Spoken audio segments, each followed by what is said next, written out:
I'm going back to prison for 2 years. 2 years where my little children are growing up, 2 years without them, 2 years without being there to help my wife, support my wife, build our lives together. 2 years that have been taken away that I'll never get back. I had a dream that I was going back to prison. The dream that I was going to be in prison for 2 years, and it broke me, man. I woke up and I was literally crying. Like I had tears, physical tears in my eyes. And the emotion was so intense, man. I felt it to the depth of my being. And I have these dreams often where something happens and I'm going back to prison. Sometimes it's life. Other times it's an unknown amount of time. In this particular dream, it was 2 years. And I remember just thinking, my daughter, Scarlett, she's going to be in kindergarten next year. I'm not going to be there to walk her to class her first day. My little boy, Preston, he's getting bigger. He's not going to have his dad in his life.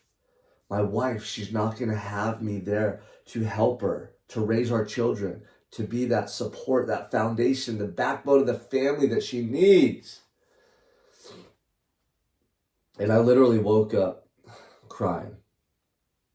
And I was so relieved that it was a dream. I was so relieved that it wasn't in fact reality. But I remember in that split second that dream lasted. It might have been 2 or 3 seconds, who knows. But it felt like it lasted forever, the emotional toll and impact that it took on me. And I remember just thinking about all these things in my life. All these things started to stand out to me. And oftentimes when we lose people, we lose our freedom, when we go through these horrific circumstances, it's not the big shit that stands out. I didn't think about money. I didn't think about stuff. I didn't think about status.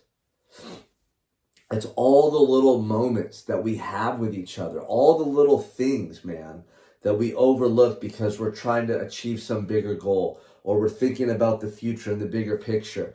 And a lot of times, most people live their entire lives that way, and they fail to recognize the importance, the beauty, the precious nature of the little things that we have in life.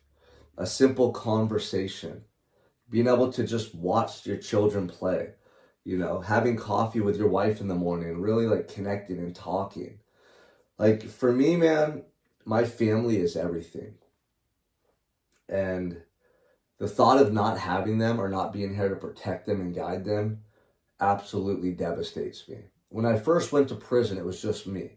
I had that time to work on myself, to focus on myself. And I would see guys when I was in prison who had families come back from the phones when no one would answer, or, when they would finally get a letter, or when they found out something was going on with a loved one who got sick or who got in trouble, or somebody, beyond the walls that they loved and cared about, where they couldn't actually go help them. And it completely ruined them. And those guys, their time slowed down immensely because they were up here thinking about all this stuff 24/7. Instead of being focused on what was in front of them and what they could do to better themselves. And you see a lot of times we get outside of the moment and we think about the future, or we dwell on the past, and we're not really maximizing the moment we're in. We're not living and soaking up the moment we're in. And so if something happened to you and you lost a loved one, or you went to jail or prison, or somebody was sick, all these little moments that we overlook and neglect would start to stand out, and you would start to understand what I'm saying here. And I honestly wish more people suffered.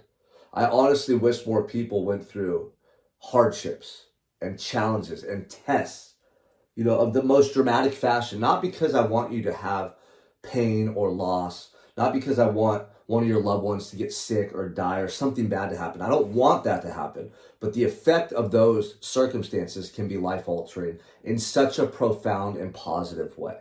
If you went to the doctor right now and they found some lump in your brain, they said it was a tumor, and there was nothing they could do to fix it. It was just going to grow and grow and grow until your brain bled and you died. And this was going to happen rapidly, weeks, months at best. You would see your life through a completely different lens.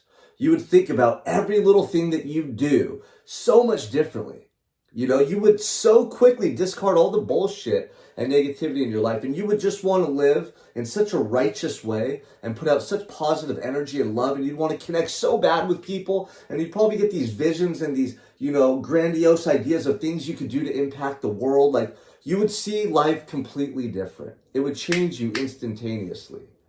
If you got in a car accident and almost died and woke up and you were in a coma and like you had this life altering experience, or something happened to a loved one, like that's when you feel on the deepest levels. That's when you can very quickly circumvent and get past all the bullshit, all the limiting beliefs, all the fears, all the self-centered motives, and you would see the truth about how we're supposed to live in this life. And that's what going to prison did for me. That's what facing life in prison did for me. And I feel like every so often God has me experience those dreams to remind me of what's at stake and what I'm here to do on earth. Because when I wake up with tears in my eyes, I know exactly who I'm supposed to be and how I'm supposed to live that day. I know the man my children deserve. I know the man that my wife deserves. I know how I want to show up in my business and share these messages. I know that I'm here for a greater purpose, and I can see it and feel it so clearly. Like, there's no doubt, there's no hesitation. But we all go through trials and tests in life where we're not even battling external circumstances. It's not like the economy or some foreign enemy. It's truly battling with ourselves. And if we aren't able to really feel grateful for our lives, if we're not able to have positive thoughts, if we don't live in alignment with the man we're supposed to be, like every little thing, every little thing, if we don't live in that alignment, then we're going to suffer and we're going to struggle because of it.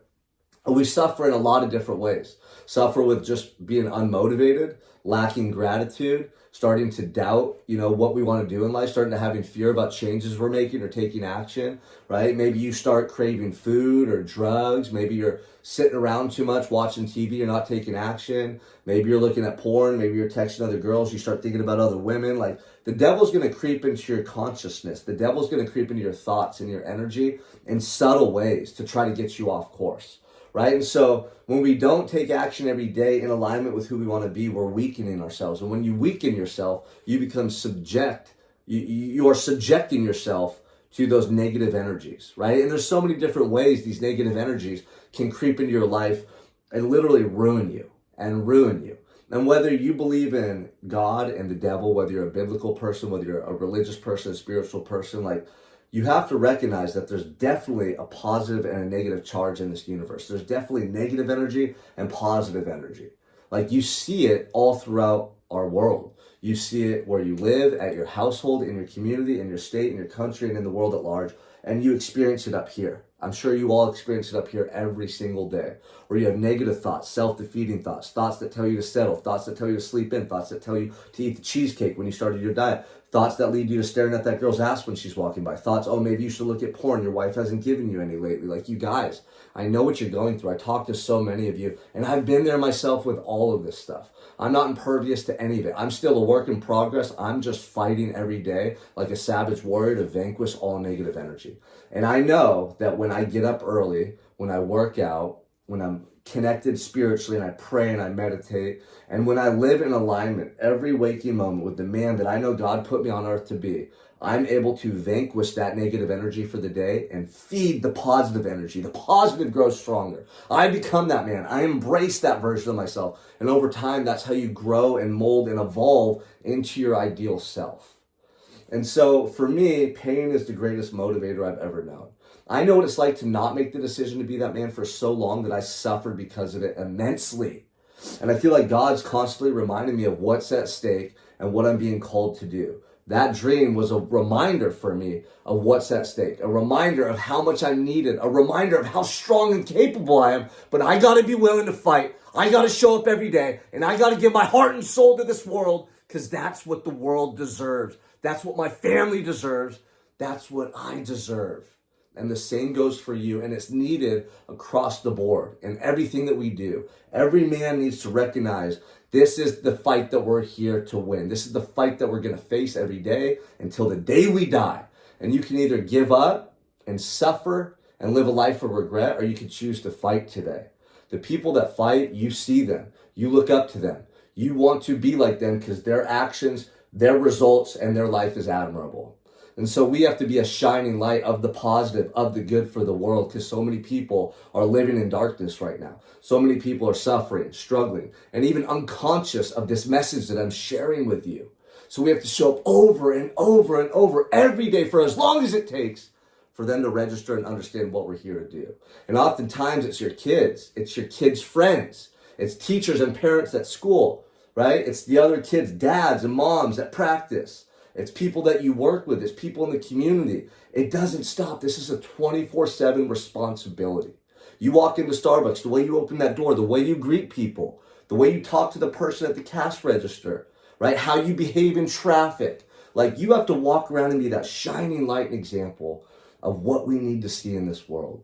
And it starts by winning the battle up here.